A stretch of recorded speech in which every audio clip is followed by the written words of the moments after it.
अस्सलामुअलैकुम everyone, welcome back to mathematics with Ashi. उम्मीद करती हूँ कि आप सब खैरियत से होंगे। हम फंक्शनल मैथमेटिक्स का यूनिट नंबर 3 बजटिंग कर रहे थे, जिसकी एक्सरसाइज 3.2 हमने स्टार्ट की थी। क्वेश्चन नंबर 1 से लेकर क्वेश्चन नंबर 6 तक हमने क्वेश्चन जो हैं वो सॉल्व किए थे।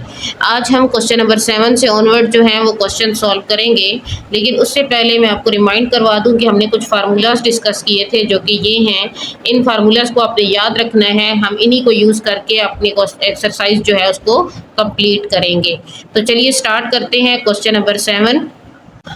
क्वेश्चन नंबर 7 है, फजर profit decrease from ₹1 lakh to ₹90,000, what is the percentage decrease. यानी कि जो फजर है उसको प्रॉफिट डिक्रीज हुआ है। पहले उसके पास जो प्रॉफिट था वो 1 लाख था, फिर उसके बाद जो अब प्रेजेंट उसके पास प्रॉफिट हुआ है उसको वो है 90,000। हमने बताना है कि कितने परसेंट उसको डिक्रीज हुआ है, तो वो हमने फाइंड करना है। तो सबसे पहले हम डेटा लिख लेते हैं। डेटा में आएगा last profit equal to ₹1 lakh, present profit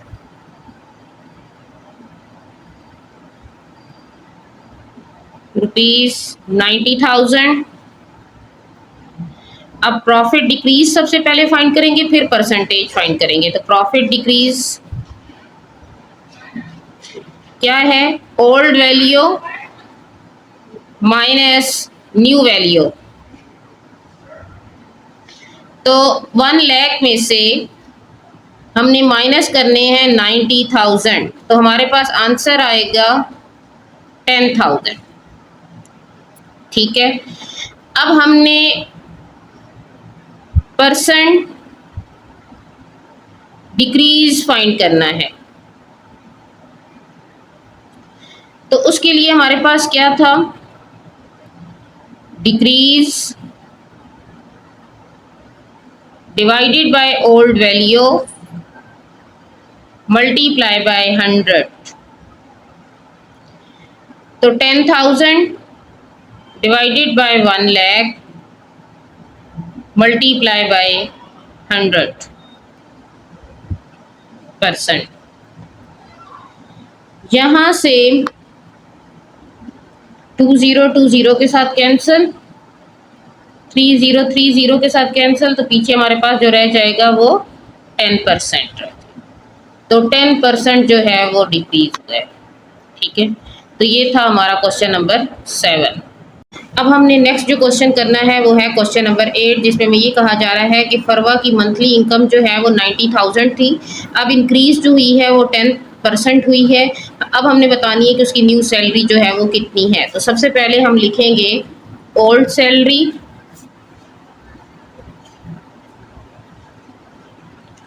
जो कि रुपीस कितनी थी, 90,000। Salary rise 10%। 10% की एग्जैक्ट वैल्यू निकाल लेते हैं। 10 डिवाइडेड बाय 100 होगा और मल्टीप्लाई बाय ओल्ड सैलरी। 20 के साथ कैंसिल, 10 मल्टीप्लाई बाय 900, तो यहाँ पे आ जाएगा 9,000 रुपीज़। ठीक है, अब हमने न्यू सैलरी, ये इतनी जो उसकी सैलरी है वो अब इंक्रीज हुई है, यानी 9,000 इंक्रीज हुई है। तो ओल्ड सैलरी में हम जब ऐड करेंगे इंक्रीमेंट, तो हमारे पास न्यू सैलरी आ जाएगी। तो 90,000 प्लस 9,000, तो ये ऐड होके जो हमारे पास आंसर आ रहा है वो आ रहा है 99,000। तो इतनी जो रुपीस हैं वो उसकी न्यू सैलरी के हैं। तो ये था क्वेश्चन नंबर 8। नेक्स्ट जो क्वेश्चन है वो है क्वेश्चन नंबर 9। यहाँ पे हमें बताया जा रहा है कि एक लैपटॉप की प्राइस जो थी वो पहले 1,50,000 थी, इंक्रीज होके अब 2 लाख हो गई है। तो उसकी हमने परसेंट इंक्रीज जो है वो क्या होगा वो हमने फाइंड करना है, यानी कितने परसेंट इंक्रीज हुई है वो हमने फाइंड करनी है। तो यहाँ पे लिख लेते हैं last price 1,50,000 rupees, new price 2 lakh है, ठीक है। तो प्राइस इंक्रीज,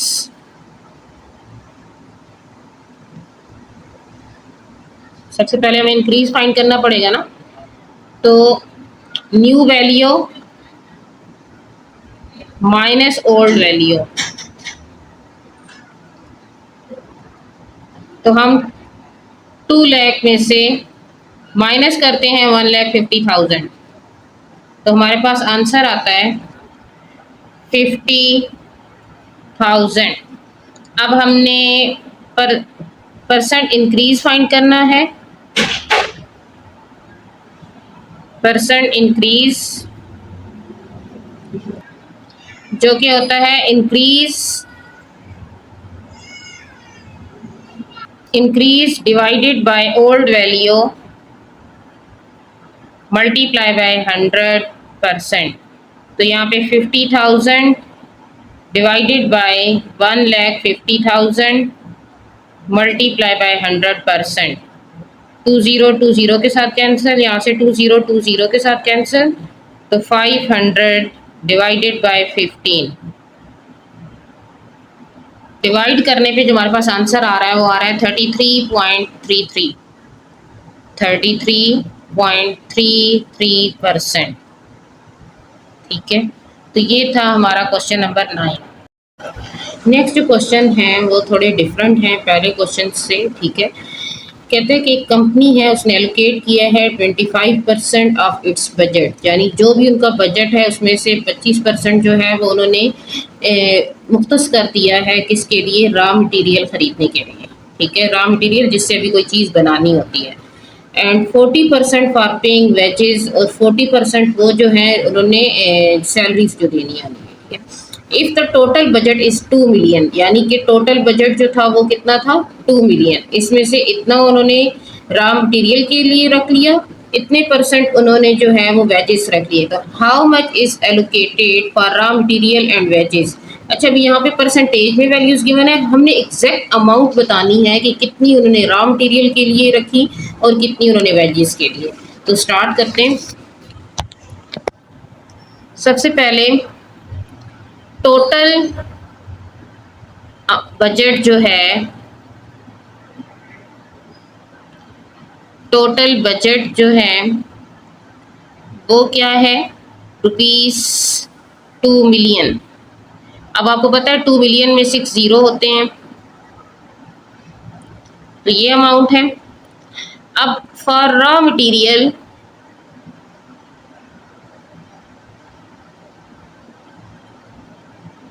तो कितना उन्होंने रखा था, 25%। किसका, टोटल अमाउंट का। 25 divided by 100 multiply by 2 million, यहाँ से 20 के साथ कैंसिल, और 25 को हम मल्टीप्लाई करते हैं बाकी अमाउंट के साथ, 20,000 के साथ। तो मल्टीप्लाई करने पे हमारे पास आंसर आया है 5 लाख।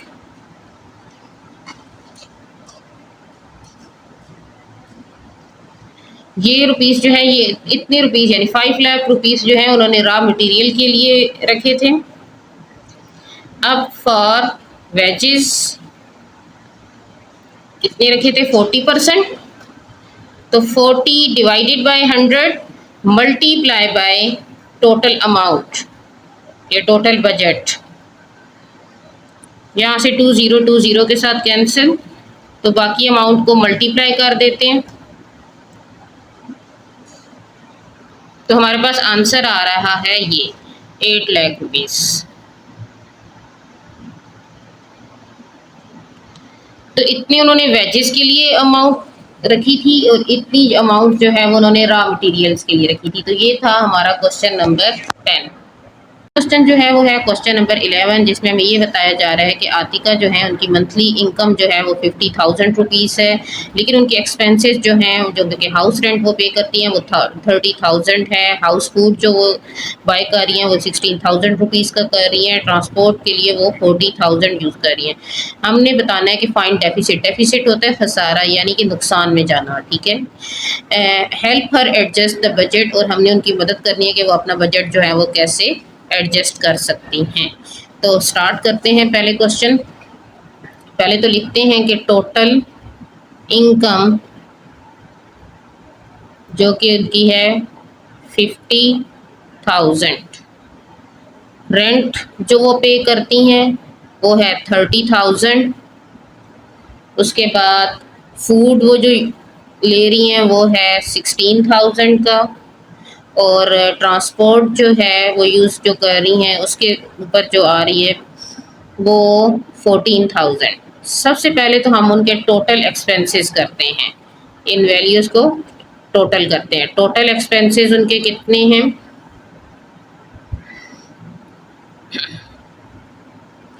30,000 प्लस 16,000 प्लस 14,000, इनको टोटल करते हैं, देखते हैं क्या आंसर आता है। तो जो टोटल अमाउंट आ रही है वो आ रही है 60,000। टोटल एक्सपेंसेस जो हैं वो उनके 60,000 हैं। अब देखिए टोटल इनकम उनकी 50,000 है लेकिन उनके एक्सपेंसेस कितने हैं? 60,000। तो डेफिसिट क्या होगा?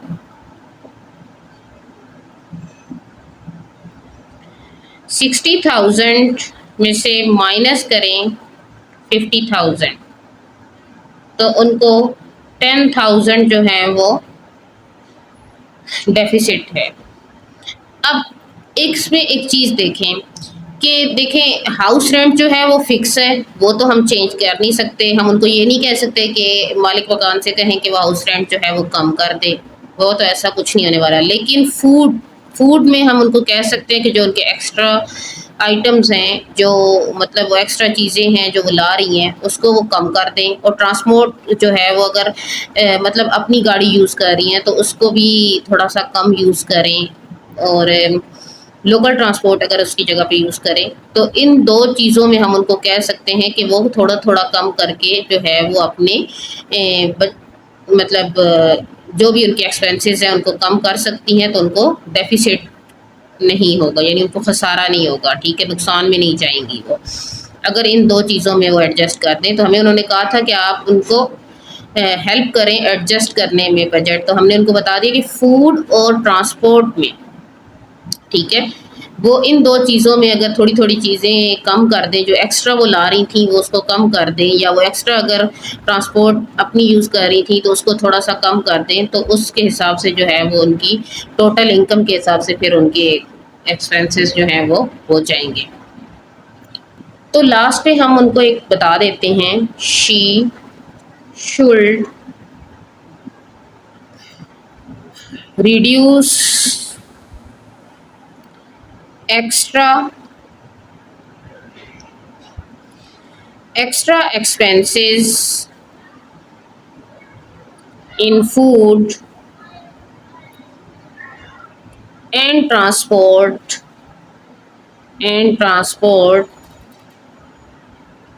for managing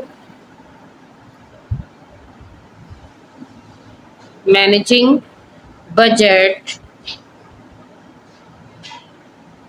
according to her income।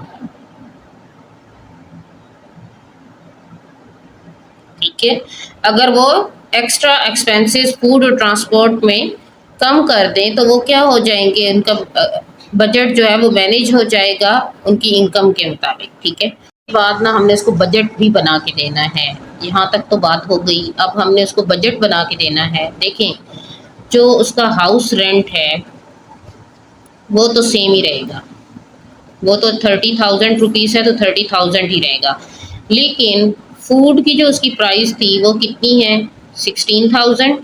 इसमें से अगर हम 5,000 रिड्यूस कर दें तो यहाँ पे क्या रह जाएंगे, 11,000। ठीक है, ज़रूरी नहीं है कि मैंने 5,000 की तो आप भी 5,000 करें, आप 6 कर दें। ठीक है, बस उसका बजट जो है वो हमने एडजस्ट करना है। अगर वो ट्रांसपोर्ट यूज़ कर रही हैं तो उस पर वो उनका जो आ रही है वो है 14,000। अच्छा, ट्रांसपोर्ट जब वो यूज़ कर रही हैं तो वो 14,000 है, तो हमने उसमें से भी मैं माइनस कर लेती हूँ 5,000, तो यहाँ पे उसके रह जाएंगे 9,000। देखें इन दोनों को अगर हम कंबाइन करें तो कितने हो जाएंगे, 20। 20 प्लस 30,000 तो 50,000 जो है वो कंप्लीट हो जाएंगे। ज़रूरी नहीं है कि मैंने यहाँ पे 5,000 किया तो आप भी यही करें। आप यहाँ से 16,000 था, आप 6 कर लें, यहाँ से 4 कर लेती हैं, 4,000 कर लें। 6 और 4 जो हैं जब वो माइनस हो जाएंगे तो यहाँ पे आपके पास 10,000 रह जाएगा, दोनों मिलके 20,000 हो जाएंगे। और इन दोनों को ऐड करके, यानी जिस तरह आपको सही लगता है आप उस तरह उसका बजट जो है वो मैनेज कर सकते हैं। अब जो है वो उसका न्यू बजट क्या होगा वो हम बता देते हैं उसको। न्यू बजट जो है वो उसका होगा, यानी इन सारी वैल्यूज़ को हम प्लस कर देते हैं। 30,000 प्लस 11,000 प्लस 9,000। तो जब हम इनको प्लस करेंगे तो अब ये बन जाएगा 50,000, जो कि उसकी एग्जैक्ट इनकम थी उसके इक्वल आ जाएगा। तो ये थी हमारे पास बजट, इसको हम मेंशन कर देते हैं, बजट एडजस्टमेंट। ठीक है, इसकी आप हेडिंग दे दें। तो ये देखिए हमने उसका एक न्यू बजट जो है वो बना दिया है। तो ये था हमारा क्वेश्चन नंबर 11। नेक्स्ट जो क्वेश्चन है वो है क्वेश्चन नंबर 12, जिसमें हमें ये बताया जा रहा है कि आज़म की मंथली इनकम जो है वो 4 लाख है और उसने एक्सपेंसेस जो है वो ये है। रेंट जो है वो 1,20,000 है, फूड जो है वो 80,000 है, ट्रांसपोर्ट जो है 1,50,000 है और इंटरटेनमेंट जो है वो 80,000 है। और वो चाह रहा है कि हर महीने वो 10,000 रुपीज़ जो है वो सेव करें। हमने सबसे पहले तो उसका डेफिसिट फाइंड करते हैं, फिर उसके बजट को हम एडजस्ट करेंगे। तो सबसे पहले ये काम करते हैं। सबसे पहले हमारे पास क्या आएगी, मंथली इनकम जो कि है 4 लाख। ठीक है, सेविंग जो वो हर महीने करने चाह रहा है वो है 10,000। पहले सेविंग माइनस कर लेते हैं, फिर जो बाकी अमाउंट बचेगी उसके हम देख लेते हैं। तो रिमेनिंग कितनी बचेगी, रिमेनिंग इनकम 4 लाख में से 10,000 माइनस कर लेते हैं, तो रिमेनिंग जो इनकम है वो 3,90,000 रह जाएगी हमारे पास। ठीक है, अब रेंट कितना है, वो है 1,20,000। फूड जो कि है 80,000। उसके बाद क्या है, ट्रांसपोर्ट जो कि है 1,50,000।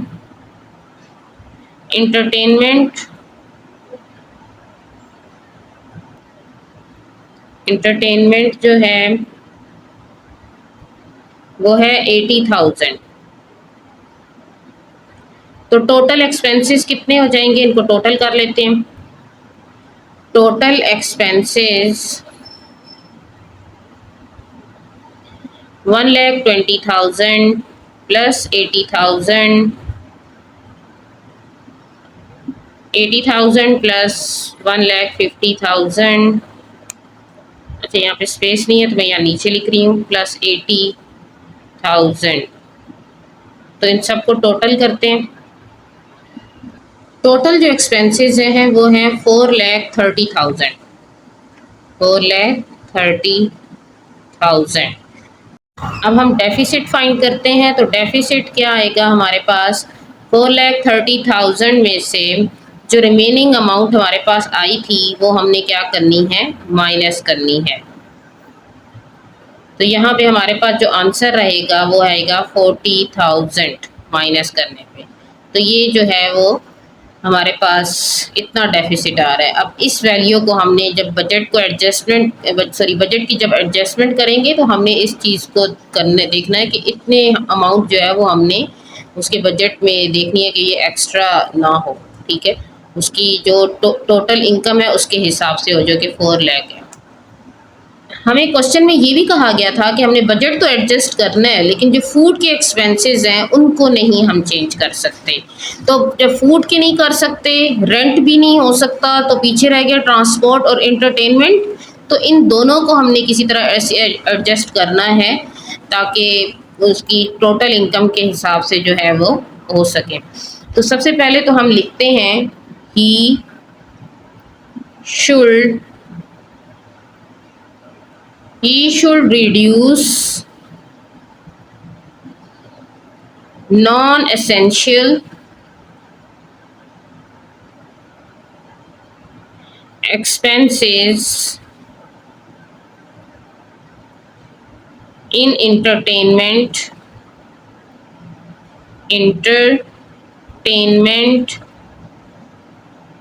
and transport. अब जो है वो हम उसका बजट एडजस्ट करेंगे, ठीक है। अब हम एडजस्ट करते हैं बजट, ठीक है। तो बजट एडजस्टमेंट का हेडिंग देंगे,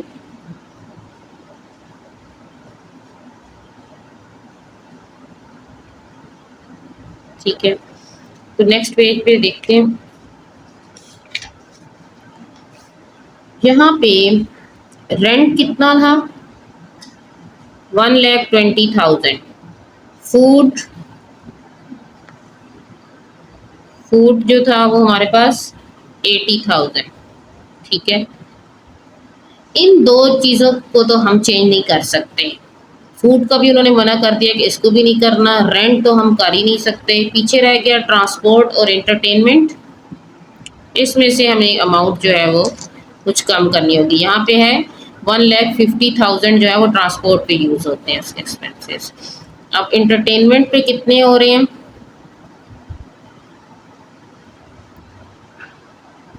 वो है 80,000। मैं ये चाह रही हूँ कि देखें ट्रांसपोर्ट पे 1,50,000 है, अमाउंट ज़्यादा है, तो यहाँ से अगर हम 25,000 जो है वो कम कर दें, ठीक है, तो पीछे हमारे पास जो रह जाएंगे 1,25,000, ठीक है। और इधर से हम 15,000 अगर कम कर दें तो यहाँ पे हमारे पास रह जाएंगे 65,000। मैंने यहाँ से 25,000 इस वजह से की क्योंकि यहाँ पे 1,50,000, तो हमारे पास फिर भी 1,25,000 रह रहे हैं, ठीक है। और यहाँ पे 80,000 था तो यहाँ पे 15,000 इस वजह से कम की कि यहाँ पे कम अमाउंट थी, तो इस वजह से कम ही मैंने माइनस की है, ठीक है। क्योंकि मुझे 40,000 जो है वो अपने एक्सपेंसेस, जो एक्स्ट्रा एक्सपेंसेस थे, उनको मैंने कम करना था। अब ये सब मिला के जो है वो उसकी टोटल इनकम के इक्वल है। तो ये थी उसकी बजट एडजस्टमेंट, और ये था हमारा इस एक्सरसाइज का लास्ट क्वेश्चन। हमारा लेक्चर बस इतना ही है। हमारा यूनिट नंबर 3 भी कंप्लीट हो चुका है। उम्मीद करती हूँ कि आपको तमाम क्वेश्चन अच्छी तरह से समझ आ गए होंगे। और अगर मेरी वीडियो पसंद आई है तो इसको लाइक करें, अपने दोस्तों के साथ शेयर करें, और मैथमेटिक्स विद आशी को सब्सक्राइब करना ना भूलें। बेल आइकन को भी ज़रूर प्रेस कर लें ताकि मेरी आने वाली तमाम नई वीडियोज़ की नोटिफिकेशन सबसे पहले आप तक पहुँचे। और अगर इस लेक्चर से रिलेटेड कोई भी आपका क्वेश्चन हो तो आप कमेंट सेक्शन में ज़रूर पूछें। मैं आपके तमाम सवालों के जवाब देने की पूरी कोशिश करूँगी। मिलते हैं नेक्स्ट वीडियो में। अपना बहुत सारा ख्याल रखिएगा। अल्लाह हाफिज़।